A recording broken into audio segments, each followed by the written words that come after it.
Alors, sans plus tarder, je vous présente Éric Dussault de Sauvetage Animal Rescue, qui va vous annoncer la bonne nouvelle. J'ai-tu du fil? Hein? Oui, parfait. Bon. Salut tout le monde. Merci d'être venu aujourd'hui. Vous savez, c'est la 3e manifestation officielle au parc. On en a fait une l'année passée, une il y a un mois, et maintenant c'est la 3e aujourd'hui. Je suis toujours flabbergasté de voir qu'il y a encore du monde qui y croit et qui tient à cette cause-là. Puis ça, moi, ça me touche personnellement. Je me sens un petit peu moins seul aussi.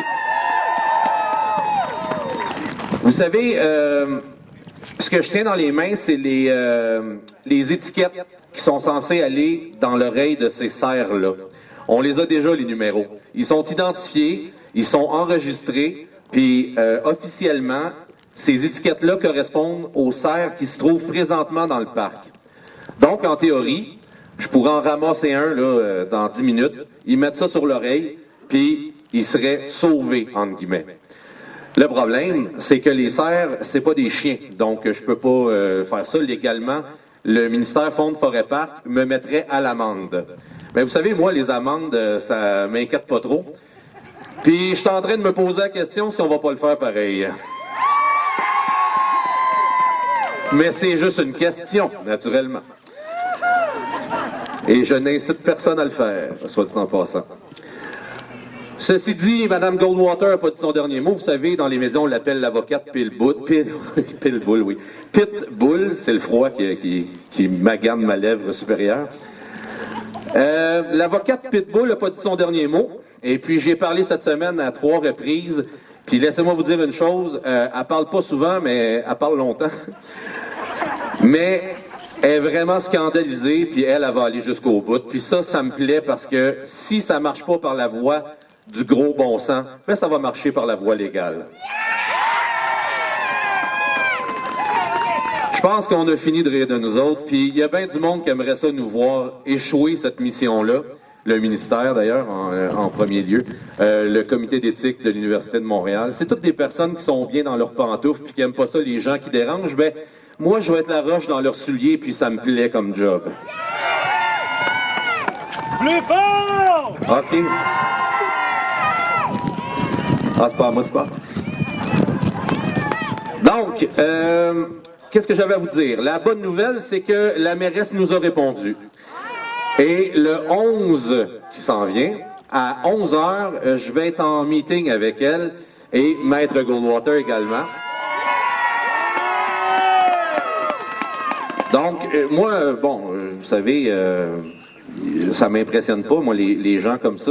J'ai vois au même niveau que moi, puis eux, j'espère qu'ils me voient au même niveau qu'eux.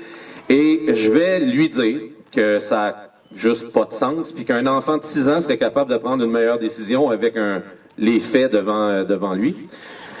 Le fait est que ça ne veut pas dire que le 11 au soir, on va avoir une réponse. Mais on va y laisser du temps, on va naturellement donner notre ultimatum, et si on n'a pas de réponse positive ou négative, ben c'est là que l'avocate Pitbull va entrer en jeu, puis je vous jure, ça va brasser.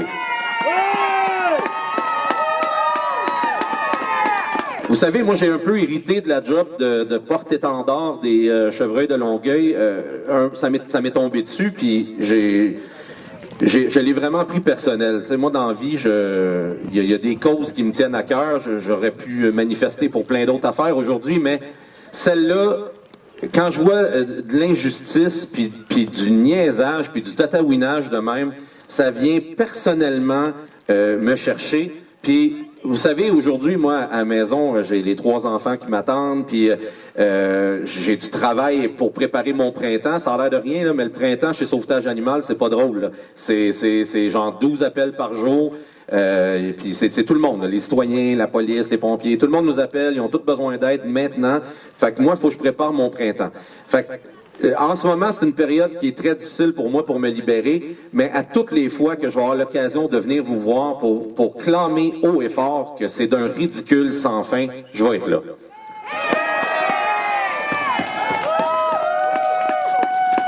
Donc, je vois justement mon ancien collègue de Radio-Canada, ça va bien?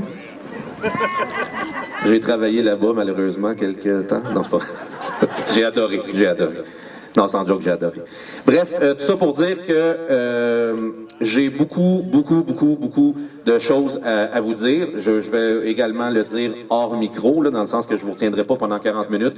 Mais reste que je suis content de voir qu'il y a encore des gens qui se déplacent pour ça, qui prennent du temps un dimanche après-midi pour venir nous voir. Puis ça, honnêtement, je vous sens derrière moi. Je reconnais des visages. Je vois des gens qui sont là depuis le début. Des gens même, tu sais, souvent les scientifiques nous prennent de haut puis ils disent oui, non, naturellement, les gens pas éduqués, c'est sensible, ça pleure pour Bambi. Mais non, c'est pas ça pantoute, là, OK? C'est une question de gros bon sens. Moi, j'ai calculé ça avant de m'en venir. Vous savez, les règles du ministère Fonds de Forêt-Parc calculent un espace minimum de 1000 pieds carrés par chevreuil. Donc, si je voulais avoir un chevreuil ici, là, devant moi, je devrais construire un enclos de grosso modo 31 pieds par 31 pieds. Ça, c'est bon pour un chevreuil. Après ça, si je veux en mettre un deuxième, il faut que je fasse un autre enclos de 31 pieds par 31 pieds.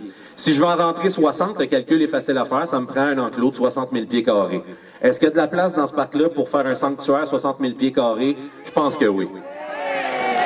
C'est une question aussi, tu sais, vous savez, mon fils, avant de partir de 9 ans, il y a 11 ans, puis quand il joue pas à la Xbox, il me parle des fois. Puis il m'a demandé, il dit « Ah, tu vas où? » Parce qu'il était comme un peu anxieux, là. Fait que j'ai dit « Non, ben tu sais, je m'en vais, il y a une manifestation. » Puis là, ça lui faisait peur. « Une manifestation? Comment ça? » Puis tu sais, j'avais jamais pris le temps de m'asseoir puis vraiment d'y expliquer. Puis quand je lui ai dit ça, il a dit « Mais voyons donc, ça n'a pas d'allure. Comment ça se fait? » Puis c'est ça.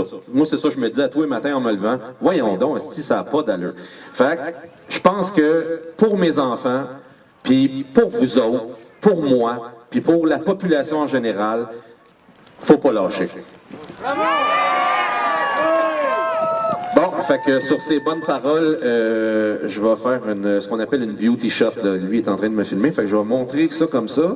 Fait que là, aux nouvelles, on va me voir avec les mains dans les airs, puis mes petites étiquettes, puis ils mettront pas ma voix. Fait que comme ça affectera pas. Hein? J'ai encore la job dans la tête. Bref. Sur ces bonnes paroles, je vous laisse à Richard et l'équipe d'animation qui va continuer. Mais venez me voir, venez me parler, ça va me faire super plaisir. Je me suis déplacé pour ça. Puis encore une fois, merci de vous être déplacé pour ça.